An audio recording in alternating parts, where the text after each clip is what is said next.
Yeehaw! The UFC Freedom 250 fight card is officially announced. Finally, officially announced. We got the headline, Ilia Topuria, Justin Gaethje, co-main event, Alex Pereira making the move to heavyweight versus Ciryl Gane. Some other notable fighters on this card, Sean O'Malley, Bo Nickel. We're going to talk about every fight announced. But first, we're going to hear from Dana White at the press conference after UFC 326. Let's hear from him. The boss man himself. The White House fight will blow it out of the water. Well, you made the announcements tonight that everybody's been waiting on. I guess talk about how you decided on Ilia Topuria and Justin Gaethje of getting that honor of main eventing this, historic event. Yeah, so basically what we did is the matchmakers went out and put together, started talking to everybody, seeing what fights were possible, and then came back to me and I chose the card. Nice. Dana chose the card. I thought Donald was choosing the card. I think the last video we talked about Donald Trump had to approve some of the fights. We thought Donald was basically choosing the event, and at the time we did not know there was going to be only 6 fights. Interim title fight at heavyweight with Alex Pereira and Ciryl Gane. I guess reading into that, does that mean there's really no update on when Tom Aspinall will be back? And have you checked in with Eddie Hearn, I guess, an update? Yeah, Tom, obviously won't be ready for the White House fight. Tom's not ready for the White House. That's why it's an interim title fight. Nice. Can you share with us what the fight was that fell out? That's not important. We will talk about it here on the show. The fight that fell out. I have some rumors. Let's see if they were true. 2 title fights. 1 of 1 card. Is this a joke? Not 1, 2 title fights. Wow. It's like we've never seen that before. I think on some of these pay-per-view events, numbered events, we do see 2 title fights. What is 1 of 1 is only 6 fights for a UFC event. What the fuck? It's a White House. It's a big scene and everything, but we need more than 6 fights. I don't know what we're going to do after only 6 fights. Usually we have 12, 14. And certainly some other names should have been on this one. Only 6 fights. That's only 12 fighters going to the White House front lawn. Now, they do have a spot for fans. I think he said 80,000 it can fit. And they're going to do contests. They're giving out a free truck from Dodge, something like that. So there's stuff for the fans pretty close to the White House. But the White House facility, the fight night, does not hold many fans, which is unfortunate. Now, the official fight card here, Topuria Gaethje, Pereira Gane, heavyweight championship. Sean O'Malley and Eamon Zahabi, my Canadian. He's on the event. Mauricio Rufy, Fighting Nerds versus Michael Chandler. He's there. He's not fighting Conor McGregor, though. Bo Nickel, Kyle Dawkins. Kyle Dawkins, yeah, you heard that right. Kyle Dawkins is fighting at the White House. And Diego Lopez and Steve Garcia. Now, instant reaction to this, it could have been better. It definitely could have been better. No John Jones. Apparently, John Jones was never in negotiations. Dana said here at the presser after the UFC 326 card. He said John Jones was not in negotiations. A little shocked to hear that. And John Jones on X was going off after Dana made those comments. Pretty hilarious. Those comments on X are now deleted if you go and look for them. I do believe John Duck Jones was crying about this one and what Dana had to say about that. Now, the fight that potentially got scrapped was Makhachev and Ilia Topuria. Now, something with Makhachev not being able to fight there, I believe, and that's why Dana didn't want to get into it or talk about it. If you watch more of that press conference after UFC 326, Dana was not going to talk about the fight that fell out or the fighter that could not make it. So Home of Fight showed them out, and they showed out another source here looking like Islam Makhachev was the fighter that was unable to fight, and he was going to fight Ilia for the belt instead of Gaethje, who has that interim belt. Now let's take a look at Sean O'Malley, the dreadlocks. He's likely going with this type of look. Looks pretty nasty. I like it. Now, circling this main event, I don't really like it, to be honest. I thought there could have been a better main event for the White House one-of-one card. We get Ilya, who went through a lot recently. He had to leave the belt behind, and that's why Gaethje is standing there with one. He has an interim belt. Ilya had to walk away from sport. There was a lot going on. Stuff was settled in court. Now he's back fighting at the White House. It seems crazy that he gets this type of fight after all that and a break.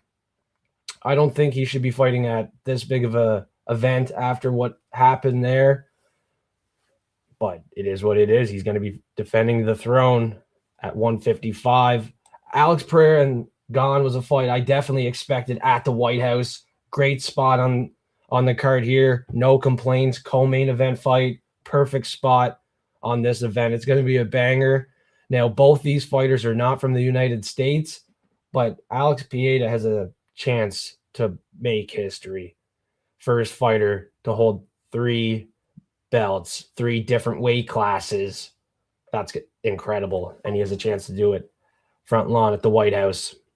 UFC Freedom 250. No complaints with that one. Let me know in the comments what you think about this fight in general. There's a couple laughing faces, and I'm laughing with the Fighting Nerds fighter versus Michael Chandler. Now, Rufy is a great fighter on the rise. Michael Chandler kind of getting set up as a sacrificial lamb here, and I don't like the matchup. I don't like the fight on this event at all, and I just don't like this fight, and I don't like Fighting Nerds fighting at the White House in general. It should be more of a American fight card, and Rufy's definitely taken away from that. Now we see 2 Americans after this, Kyle Daukaus and Bo Nickel. Bo Nickel should be here. Big name, big credentials. Yeah, he suffered defeat to RDR. He kind of wanted to step away from sport.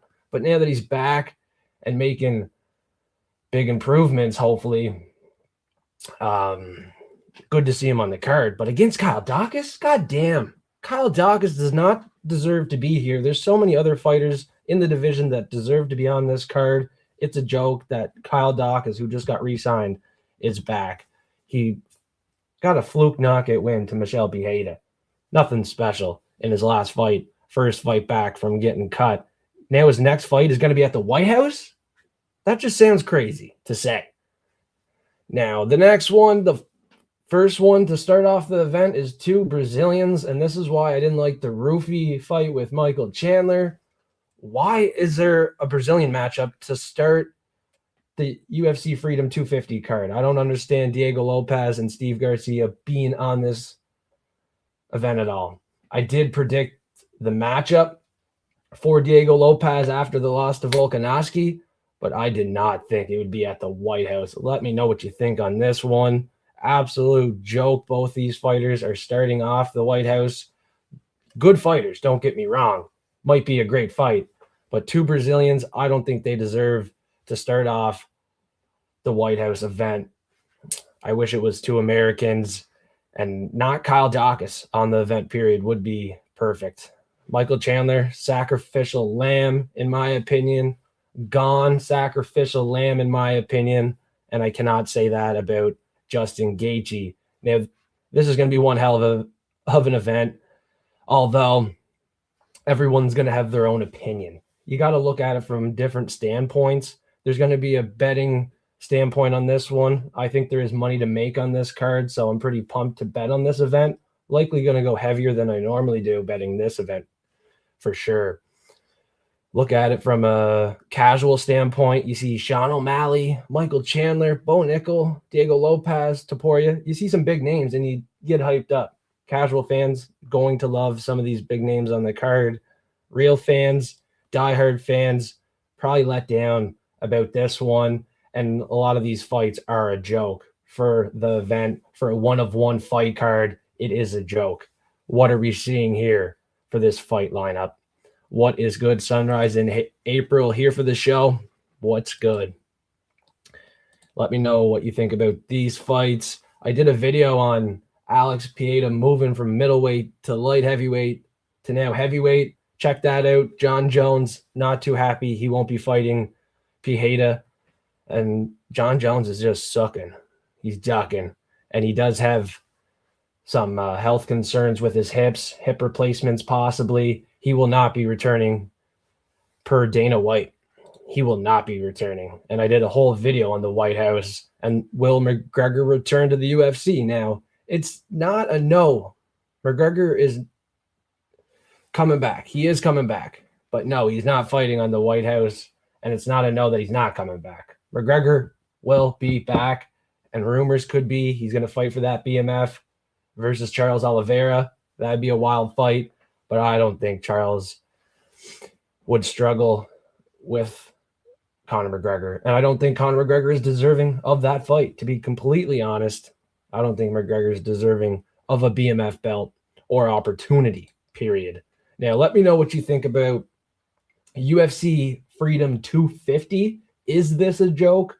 What fights are a joke, honestly?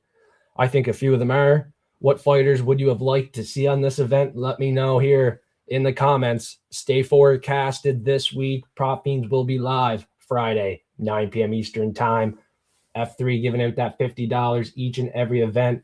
We do the giveaway every Friday on that Prop Fiend show. That's where you find the giveaway. Pretty easy. And we're doing the same thing this week. Be in the comment section, and we're gonna enter in your name to win that $50. Spinning the wheel at the end of the show. Now, at the end of the show, you got to be there to claim that $50. Don't hop out. You got to be there to confirm it within 30 seconds to a minute. If not, we're going to spin the wheel again. Each and every event, Fight Fiend Forecast is giving out $50 on the Prop Fiend show. Check out all the live streams. Stay forecasted and become a forecaster. All those links in the description below. We're on Patreon, Instagram, X, Telegram. Not too active on Telegram. Most active on Instagram, and definitely Patreon. We got some bets rolling. Hit a NHL goal scorer tonight.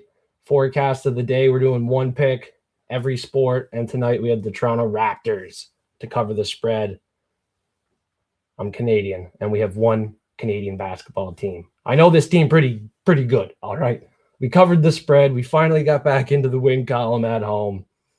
Hell yeah. Covered the spread by almost 30 points. That was a big win for Toronto there. The New York Knicks, prelim Tim's team, unable to get it done versus LA Lakers. And in the NHL, Detroit Red Wings got it done 3-0. They were the forecast of the day in the NHL, which was a wild card, a shootout, an overtime, an 8-7 win for Buffalo over the Lightning. NHL is wild right now. Definitely managed to bankroll wisely when betting on all sports, not just the UFC. More UFC content coming right up. Stay forecasted. Thank you for tuning in. Peace.